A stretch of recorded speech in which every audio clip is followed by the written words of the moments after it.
bandeko bana ya Congo mbote na bino banso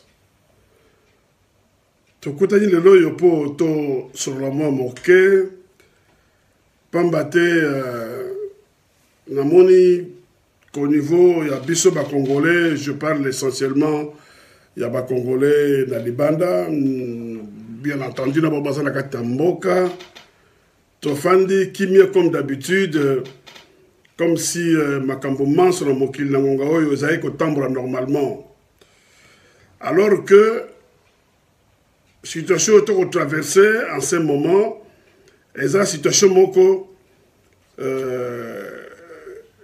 dont la dangerosité pourrait, comme il a que ça oui ou non peut-être monter bien réalité, parce que mon élo comme bengi bitumba te bakabiso banso nenge bandaka nango roye bandaka mais te ba nenge kenda kosuka te nango nini yango kosuka yango esengaka na moto mayele de barbara le poto l'homme sage ou l'homme prudent voit le mal de loin. Et donc, lorsqu'on voit un mal de loin, qu'est-ce qu'on fait? On prend des dispositions. Oh, il y a ça là que, tant qu'on est comme coma, il y a briser la vie autour de l'abisso, la disposition autour qui en amont, tant qu'on va mettre en application. Eh bien, à quoi je fais allusion? Je fais allusion au fait que, en ce moment précis, Bissoban Sotoyebi, c'est ce qui se passe à travers le monde. C'est-à-dire, il y a une guerre qui secoue l'Europe. D'abord, je veux dire en ce moment l'Europe, mais qui, si l'on y prend garde, pourrait s'étendre pour devenir une guerre mondiale. Bien entendu, cela n'est pas notre souhait. Mais au moni, Soko, Nandako, Bovandi, Mwana moko aiba mbongo na poche ya papa mbala moko aiba deuxième fois, mais la troisième fois c'est mbongo beaucoup na poche ya papa bako soupçonner ka mwana wana parce que passé na ye ezako la kisake plus d'une fois asalaka eloko wana il s'est distingué par ce comportement là. Donc beaucoup ko pesa bato autorité ba prétendre que ezaka kaye parce que lui il a donné la possibilité na bato ba kanisa que eza nature na ye. C'est vrai que l'homme est appelé à changer, mais cela ne peut pas nous empêcher d'avoir un œil sur cette personne sur qui doute Rabiso et ça qu'on repose. Qu'est-ce que je veux dire par là? L'Europe, abunda Première Guerre mondiale. L'Europe, abunda Deuxième Guerre mondiale. Puis l'Europe, abunda guerre de 100 ans. Puis la guerre rebelle. C'est-à-dire que les Européens ont démontré à quel point Bazali capable était, il y a qu'au transcender, il y a qu'au fendre autour d'une table lorsqu'il s'agit de problèmes importants, va discuter pour trouver solution. Bango basukaka, babandaka nanu, na kosa l'assemblée à discuter, mais tant que discussion comme on a point il faut que les grands arguments soient mis sur la table, il faut que bateau bako kabongo ko lâcher un peu de l'est pour que Kimi ezala place sur la bayoka nakate et babeta na bandoki la preuve rato le baboye et la première guerre mondiale, il y a eu la deuxième, il y a eu la guerre de 100 ans, il y a eu beaucoup d'autres guerres. Donc toko constater que guerre yo nenge bandi entre la Russie et l'Ukraine et que souka kaka na Russie et l'Ukraine toko constater nenge wanate parce que les Russes ont dit par la bouche de leur président, M. Vladimir Poutine, que tout le monde va kobunda nango, va kobunda na Ukraine, pays où il se mêler dans Makambouana, eh ben la riposte de la Russie sera immédiate. Et donc, tout le monde qui peut basali même bâtir en alerte, troupeau ce qui est par exemple armes chimiques et tout ça, armes nucléaires, je veux dire. D'un côté, ça paraît comme une simple menace, mais de l'autre côté, personne n'a de capacité en ce moment, il y a la lecture, il y a mémoire exacte, ce que pense Vladimir Poutine ou ce que pensent les Russes en ce moment. C'est difficile. Nous avons fait beaucoup de choses dans la vie, mais je crois que nous n'avons pas encore de capacité d'aller lire, de penser à montrer la Poutine. Donc, nous devons nous fier, nous devons faire des analyses par rapport à Major Senaye, parce que ces derniers se retrouvent comme un monsieur frustré, un monsieur opprimé, lui et son peuple. Et donc, un peuple frustré, un peuple opprimé, finit toujours par réagir un jour. Eh bien, c'est ce que nous ne souhaitons pas, mais nous devons prendre des dispositions. Quand je dis que nous devons prendre des dispositions, qu'est-ce que nous devons faire? Tomoni, la communauté est belée, à peine même que, avant même ça, c'est dans l'Ukraine, ils ont des dispositions en demandant à leurs compatriotes de libérer, dont la présence n'est pas nécessaire, de libérer l'Ukraine. Et Mikolo, toujours yoka, par exemple la France, a 5 ans, les compatriotes, la Russie. La Russie est sous le feu, il y a armes, il y a Ukraine, ils ont comment courir. Mais les 5 ans, les compatriotes, ils ont présence nécessaire, ils ont à disposition pour quitter la Russie. Parce qu'on ne sait jamais. Nous avons vu des colonnes de chars transportés par des trains qui sont partis de la France vers la Roumanie. Et de la Roumanie, il y a un moyen, il y a en Ukraine. Il y a des Américains, des matériel, tout ça pour soutenir les Ukrainiens. Les Allemands, les Italiens, et tout ça, et ils disent même qu'ils envoient du matériel offensif. Pas défensive, hein, offensive. Et tout ça, ils donnent des informations. Donc la Russie peut, à s'informer, eh bien, va-t-elle se laisser faire? Va-t-elle se laisser, ou va-t-elle laisser tous ces pays-là faire rentrer leurs arsenals dans la carte de l'Ukraine contre Kimia Nabango? Je ne sais pas. Quelles dispositions prendront-ils pour se prémunir, pour éviter? Et donc, il est tout de même normal que Bissoto soit à disposition. Quand j'ai disposition, non pas en termes de valise, mais que nous commencions à nous poser des questions en disant Soko et Lokowana et atteindre de tel niveau, qu'est-ce que nous allons faire? Et donc, commencer à en discuter, commencer à nous préparer moralement, psychologiquement, et tout ce que vous voulez, pour que tous aient la surprise. Mais j'ai la nette impression que Bissau Congolais, comme toujours, Tolingaka, nous attendons Tolingaka tous subir, après avoir subi, bongo, tous bon à disposition nécessaire pour se défendre. Je me souviens encore, M. Honoré Ngwanda, Nzamboko Atumba, de reste mémoire, nous disait il faut toujours savoir qu'anticiper l'événement. Mais pour anticiper un événement, il faut s'imprégner de l'information. Il faut voir qu'est-ce qui se passe. Eh bien, en ce moment, personne ne peut prétendre qu'il y ait de l'autre côté. Parce que mon kiloyo, ça peut appartenir à la moto anticipaka, pas à la moto à zelaka. Et le coup salema, bon, moi, sur ma disposition, et que ça trop tard. Imaginez-vous, il y a un allé à Kovanda, mon tabeti yo li kofi, pour yo zongisa, il faut tellement. Mais le temps yo tellement, il y a tellement, il va te maintenir assis dans le coup de poing mosusu. Mais tant yo tellement, bozana ye, je veux dire niveau moko. Donc défense na yo et que ça la millimétré et il y a moyen de s'en sortir. Donc il faut que tout soit à disposition sur le plan moral, sur le plan psychologique, parce que tous risquent tous à impliquer dans une histoire qui ne concerne pas directement Bissau. Parce que ce que nous vivons aujourd'hui, ça vient de très loin. Le conflit entre les États-Unis, l'OTAN, la Russie, et le conflit avec l'Ukraine, ça vient de très loin. Et ça, la consécration, donc, négocier, tenter qu'on négocie, tenter qu'on trouve la solution, nous ne sommes pas là pour dire qui a raison, qui a tort, tout ça, on a été. Mais je vous ai dit que Batoyo, Babunda Première Guerre mondiale, Babunda Deuxième Guerre mondiale, Babunda Guerre à 100 ans, Basali capable Babunda Troisième Guerre mondiale. Souvenez-vous, la film mémoire la Tala, il y a Malcolm X qui disait l'homme le plus barbare au monde, c'est l'homme blanc. Nous en avons la preuve. Ce n'est pas pour nous calmer Bango, mais nous disons la vérité. Notre Sabino Aboué, Babunda Bituba, comment faire entre Bango. Donc, Baza Bato, à mon avis, à mon sens, Baza a capacité de ce qu'on peut aller, faire autour d'une table, quelle que soit la vicissitude, où il y a entouré, situation où on a, Bakenda tout de même qu'on trouve solution, Baza un but de même, Balata orgueil, Balingaka, pour la Bango, les autres Baga, mais dans les Koyate. Et pourtant, il y a des vies à sauver. Les Camboyo, combien de gens, on nous parle aujourd'hui d'1 million de déplacés. On parle autant de morts en Ukraine.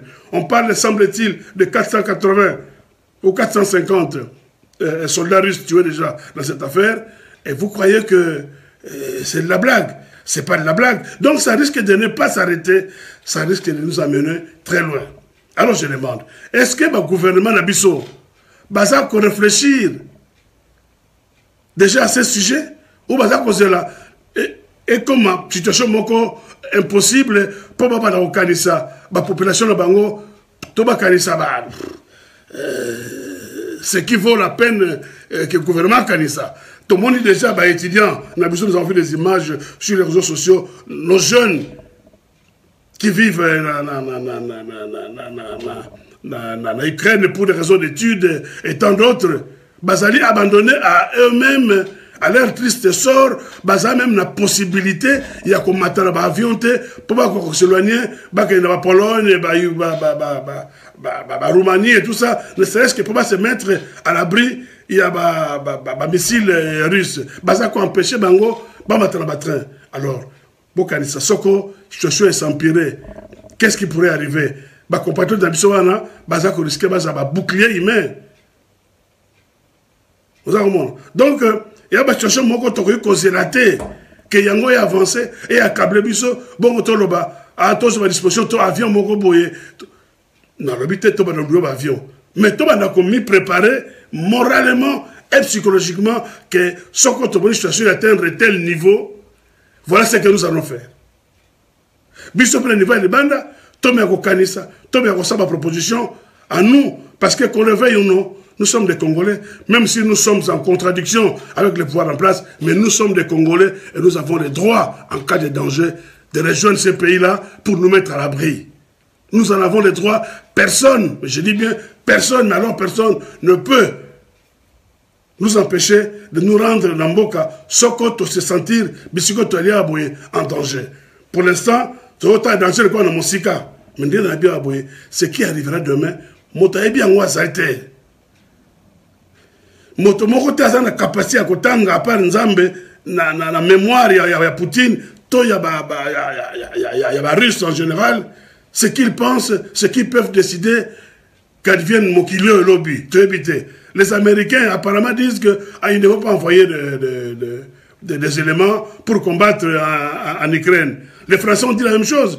Mais Batini un missile, mais Batini aussi une partie, il y a un militaire pour dire aux instructeurs, aux encadreurs. Mais sur guerre et Makasi, les instructeurs et les encadreurs vont peut-être combattre à premier plan, mais tenons compte de la menace de la Russie qui a dit pays contre la carte Makambo boye bakozwa riposte bakozwa réponse immédiate oh nanu ba monate na vie na bango. Donc nous avons peut-être l'habitude nous sommes congolais parce que je vais parler de nous, nous avons l'habitude il y a que négliger parfois il y a que à la légère certaines choses. Mais ce qu'on l'a dit, la presse mondiale, personne ne prend à la légère cette menace de Poutine. Personne ne prend à la légère la situation telle qu'elle évolue. Personne ne prend ça à la légère. Donc, tu éviter le lobby, c'est que ce qui va se passer.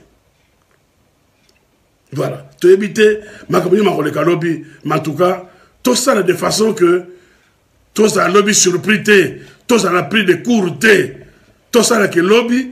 Si la situation évolue de cette manière, la disposition de rejoindre le lobby, tout qu'on commettre en application, plutôt que tout le monde réfléchir dans le moment où on a. Le temps nous est donné maintenant pour tout le monde réfléchir. Eh bien, réfléchissons ensemble et que le gouvernement Yamboka, soi-disant gouvernement, au Bazo Kamba, peuple congolais bakoka ko zo ba disposition parce que loko yo nde na zolo bakaka j'insiste to monde ngo lokola eza musika attention la musika te omoni hein botala bino moko on nous a cassé pendant 2 ans pratiquement, on nous a cassé les oreilles dans ma campagne Covid. Et tout d'un coup, la Covid n'existe plus. Aujourd'hui, on ne parle que de la guerre en Ukraine. La Covid, on dirait, c'est virus la force était. On n'en parle plus, on a oublié ça. Pourtant, jour en nuit, on est là la tête. Lorsque Poutine dit que Bando qui naïe, arme nucléaire naïe, ça a une portée de 10 000 km. 10 000 km, ça arrive en Afrique. Hein. 10 000 km, ça arrive en Afrique. Et bon, quand c'était que les Européens, ceux qui sont India, ils vont fuir en Europe. Et les autres, sachant que ils sont en Europe. Parce que l'autre, la Russie d'un côté et l'autre côté l'OTAN. Mais derrière la Russie, il y a la Chine est là, la Corée du Nord est là, Torba, Iran est là.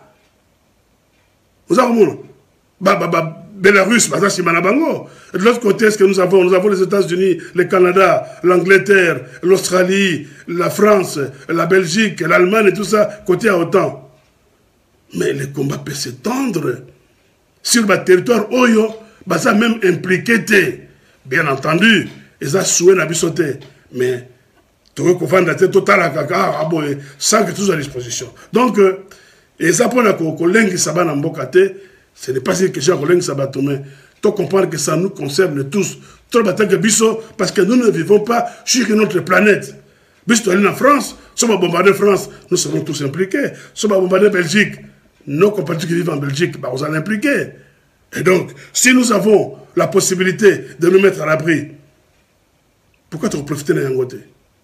Donc voilà un peu, premier point, on a un gars qui, national abino, une façon il y a ko fongola bino bongo pour bozwa tozwa tango to me encore réfléchir en disant qu'est-ce que nous pouvons faire lobby sur cette situation vraiment et baby et on dit que ça et le cas parenthèse wana nazongi sikoyo ndenge na baki na makambo na biso ya Congo parce que nous avons aussi makambo na biso ya Congo oyo et ça qui nous prennent la tête pour lesquels tu as solution.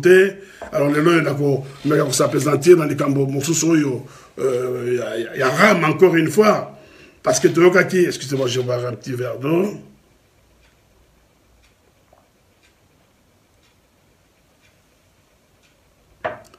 Tu vois qui après réclamation, manifestation, déclaration et tout ce que vous voulez sur l'Okobabengi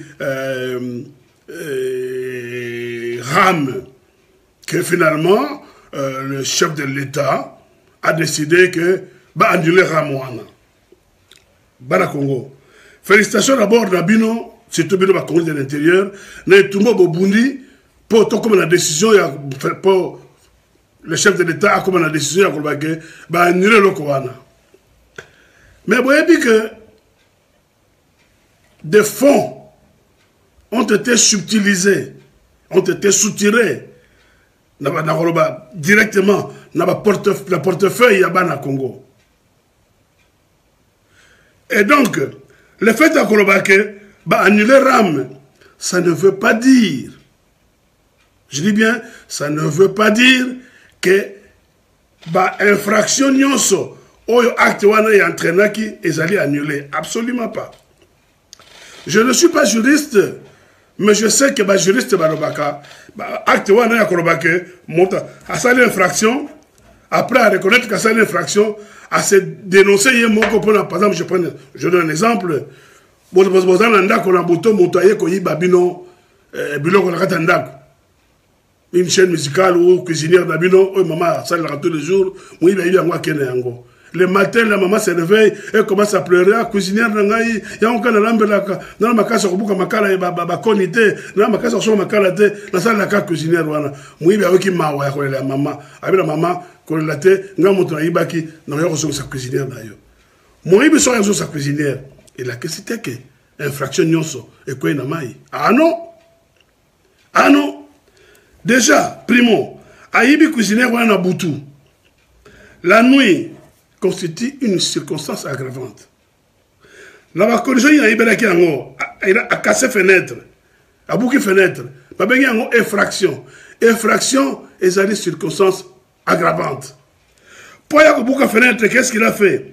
Il a escaladé les murs. Quand escaladé les murs, c'est aggravante. Et la escaladé les murs, la nuit, la nuit en soi aussi constitue une aggravante. Donc, bakosala ye,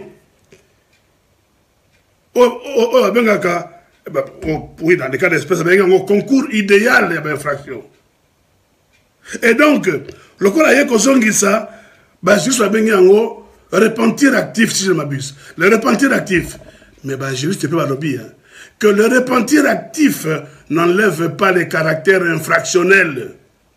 Donc, l'élément où nous sommes en ligne de compte, où on a constitué à Waboye, il y a vol d'un bien, genre cuisinier dans une maison, et ça tenu en compte pour la punir Motowana. Donc aujourd'hui, il faut que vous yeba qui avait décidé cette escroquerie, appelons ça escroquerie, qui avait décidé cette escroquerie. Mbongo nyonso ba collecter bino eza combien ba société, il y a télécommunication, il faut pas passer ba chiffre correct, il faut que ba instance où ils allaient charger, il y a que contrôler ba finance, ba dépenses wana, ba inspection, ba DGI et consort. Basara Moussara wana, pour bayeba, les chiffres s'élèvent à quel montant exact. Et basta la répartition pour dire combien chacun de ceux qui ont été victimes, escroquerie wana, ont dépensé, ou combien on leur a soutiré. Et que basong sa mbongo, nyonso wana, bien entendu, n'a pas unité, et pas ya bateau, soko basoka yo équivalent il y a 50 unités, basons 50 unités na yo. Soko basoka yo équivalent il y a 100 unités, basons 100 unités na yo, parce que basoka on a canal na unité, eh ben par cette même procédure là, il faut basons ça ba na Congo na ba droit na bango. Donc na na Congo, c'est un combat que vous avez commencé. Je parle de vous parce que c'est vous de l'intérieur à qui on a soutenu de l'argent. C'est un combat que vous avez commencé. Tiboyo chef de l'État, Nabino au pied du mur, à telle enseigne que Azaki est obligé à déclarer fin. Il y a opération, il y a Ramouana. Et bien maintenant, il faut que la machine fasse marche arrière et tourner dans le sens contraire. Mongo Nyonso, il faut bazong c'est la bino yango. Et puis, ba punir, bateau yo, bazwa ki idée. Faut batang la biso bateau wana. Ba compte, bisika mbongo na badako kende. Quelle banque, et entre temps mbongo wana, et ça dépense nini. Donc, tout ça, bon l'embissé tumbate na Congo, bon intensifier tumbalabino, parce que la vérité, il faut être à Madikona Messa. Ces pays-là, Mboko Yabiso, et comme Mboka Moko et Paiwapi, bateau baza censé ko kamba biso, bateau bali censé ko protéger biso na Congo, bangonde bakom ba bourreau. Yabana Congo. Bateau baza censé ba travailler pour le bien-être na Congo, eh ben baza ko travailler pour la destruction. Pour la réduction du peuple congolais à sa plus simple expression. Et ça, nous ne pouvons pas l'accepter. Donc, tout ça, c'est un bon intensifier le combat, bon constater que bon commis. Non, vous avez franchi une étape, vous avez marqué un point, mais vous devez en marquer davantage pour que les Cambouana et ont ressuscité. Nous avons vu, Kinshasa, Bamboutéage, Babim Sambongo, Bassara Batonga, Basso de Mouton, Babong Sabanzera, Mbongo Sukawapi. Ah, les militaires sont mal logés, Batonga Bandaku, 1500 maisons de Kinshasa, Batonga 110 maisons. Où sont les autres maisons? Mbongo et Kenda Wapi. Balobi, marché central, bako teka na ba condition moko insalubre, alors to buka marché, to tonga marché mosusu. Ti sikoyo. Ata brique moko batiete pour bana kotonga marché wana. Mais bana Congo, nous allons accepter ba makambo ndenge wana jusqu'où? Nous avons déjà nos problèmes. Moi je veux bien que si les gens sont dans, par exemple, câble électrique et katanaki dans le marché, il y a Matadi Kibala, qui va délocaliser le marché. C'est une bonne chose. Mais vous ne pouvez pas du jour au lendemain venir comme le marché. Trouvez-leur un endroit, construisez, urbanisez, mettez toutes les dispositions qui s'imposent en place, puis après vous dites, voilà, vous vous déplacez de là, vous venez ici pour que vous soyez en sécurité. Mes chers amis, gouverner, c'est prévoir, dit-on. Ce que vous avez gouvernant, vous avez prévoir, eh bien, essayez la moto en mboka. Et en autre comme Sabino, nonobstant tout ce que vous promettre, tout ce que vous initier, vous avez et le coup là, il y a des locaux moko, il faut bosser. Moko. Il faut tout ça d'ailleurs parce que Congolais un soulèvement populaire qui consiste à mettre hors du pouvoir tous ceux qui prétendent nous diriger dans le moment Oyo parce qu'ils ont donné la preuve qu'ils n'en ont pas de capacité. Eh bien, nous ne pouvons pas laisser le pays aux apprentis sorciers, aux apprentis dirigeants, aux gens qui viennent apprendre ce que c'est qu'un signataire n'a pouvoir. Aux gens qui viennent apprendre ce que c'est que centre d'ordonnancement, et c'est le Konini, avec beaucoup de thé. Ce qui se passe. Comment voulez-vous que paiement, il y a un organe à l'État qui doit payer un autre organe à l'État, bon, Misambon, la Banque centrale, bon, transporter en gros à 350 km, à 1000 km, pour qu'on fasse un organe monsieur à l'État. Mais ma frère, passez les écritures, faites des virements, la banque est allée. Nous sommes organes à l'État. Même s'il s'agit des organes privés, mais les banques existent, faites des opérations bancaires. Pourquoi vous transportez 2 millions, 3 millions, 4 millions d'une région à une autre pour aller faire des paiements? Pour vos moyens Koïba.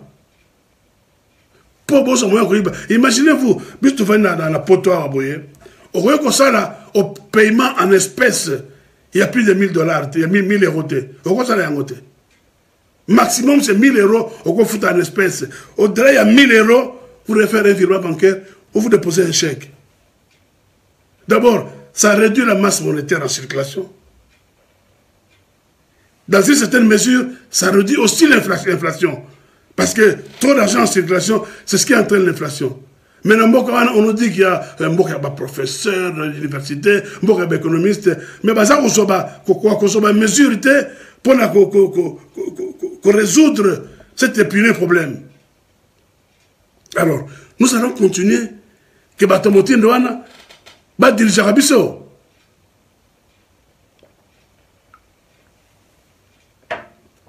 Nous disons non, Bada Congo. Nous devons avoir des dirigeants capables. Il y a Kota Moussamboka, il y a Kosa la prévision pour la Koeba, ce qui est mieux pour la population, pour la lobby, ce qui n'est pas mieux qu'on doit éradiquer parce que ça qu'on permet de peuple à vivre mal mouté. En fait, un gouvernement visionnaire et responsable, composé de gens et de personnes intègres. L'erreur au Congo, parmi ceux, je ne dis pas, je ne parle pas de l'ensemble du pays, parce que comme je dis toujours, dans les privés, Batomayele, des personnes intègres, Bazali, malheureusement, Bazali mis de côté. Tous un parti, comme l'UDPS, tu as mis l'UDPS, madame, Batomoni, Bazali, l'UDPS, Batomayele. Est-ce que vous avez un gouvernement? Pourquoi vous avez un gouvernement? Parce qu'un idiot ne peut pas engager les personnes au Yazo Baleki na Maele. À quoi engager Bangote? Alors, quand engager Bato Yazo Monake, Bazar Bolole, pour Yadon doit aller na Bango. Donc, tu ne peux pas. un seul instant kolobake na engagé bato yo tona no bato balekinga na mayele po basunga tout temps mboka. Il croit que bato ba kodame ba pion et pourtant ba ça bato mo soko encadré bango, ils viennent de travailler pour le pays, pour la population. Malheureusement, il s'est fait entourer de tous ses amis chez Couleur et à Belgique. Alors, Baza Koyela Kabino, Babilo Kola, Barra Moana, en fait, Eza, escroquerie, oh, Babisana Kosana, oh, Bazaga Kosata, Bazina Potowa, Suko Basu, pendant l'attitude de Kosana Yango librement, na kata territoire, mais na caisse à l'État. Et Batanengoana, Toko Bomba Bangote, na Katamboka. Nous devons tout faire pour les chasser. Voilà. Donc, Bana Congo, tout l'imbissate, tout intensifier l'action parce que Mboula Oyo, n'a pas passé dans la responsable Nabiso, bazongi sa vidéo dans laquelle je disais, que 2022, en décembre, ou 2023, voulais-je dire, élection comme ça les matins. Et je le répète aujourd'hui, élection comme ça les matins, ils n'ont aucune volonté, aucun plan.